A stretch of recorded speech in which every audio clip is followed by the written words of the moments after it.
بسم الله الرحمن الرحيم السلام عليكم ورحمة الله وبركاته نحمده ونصلي على رسوله الكريم أما بعد সম্মানিত বন্ধুগণ, তো আপনারা সকলেই কেমন আছেন? আশা করি আল্লাহ সুবহানাহু ওয়া তাআলার রহমতে সকলেই ভালো আছেন। আমিও আল্লাহ সুবহানাহু ওয়া তাআলার রহমতে খুবই ভালো আছি, আলহামদুলিল্লাহ। সম্মানিত বন্ধুগণ, তো আজকে আপনাদের মাঝে একটি বিষয় নিয়ে আসলাম। বিষয়টি হইতেছে আল্লাহ পাকের একটি গুণবাচক নাম আছে, ইয়া বারিউ। ইয়া বারিউ আল্লাহ পাকের এই গুণবাচক নামের আমল এবং এই নামের আমল করলে কি কি উপকারিতা আছে, এই বিষয়ে আজকে আপনাদের মাঝে আলোচনা করব ইনশাআল্লাহ।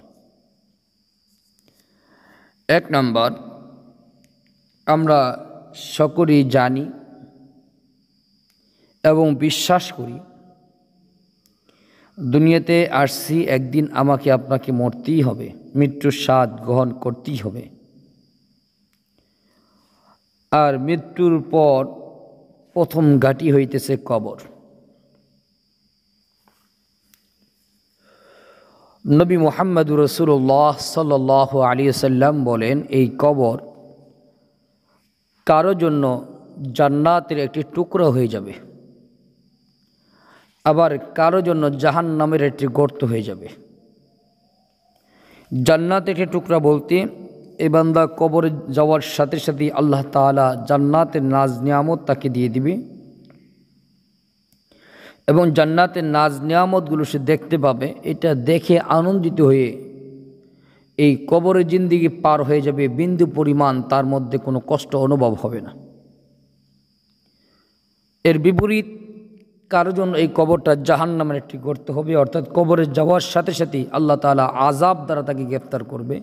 কবরে নানান প্রকার আযাব তাকে দেওয়া হবে তার আমল অনুযায়ী। তো কেউ যদি আল্লাহ পাকের এই গুণবাচক নামটি ইয়া বারিউ, যার অর্থ হইতেছে হে মুক্তিদাতা, কেউ যদি প্রতিদিন 7 বার করে সকালে এবং সন্ধ্যাবেলা ইয়া বারিউ ইয়া বারিউ ইয়া বারিউ এভাবে সকালে 7 বার সন্ধ্যা 7 বার পাঠ করে, তো আল্লাহ তাআলা তার কবর আযাব থেকে তাকে মুক্তি দিয়ে দিবে ইনশাআল্লাহ। কেউ যদি আল্লাহ পাকের এই গুণবাচক নামটি সকাল সন্ধ্যায় জিকির করলে, কমপক্ষে সকালে 100 বার বিকালে 100 বার করে জিকির করলে আল্লাহ তাআলা তাকে জ্ঞান এবং শরীরে যে শক্তি, একটা হলো মাথার যেটাকে আমরা স্মরণ শক্তি বলি, এটা সেই স্মরণ শক্তি, আর একটা হলো শরীরের শক্তি।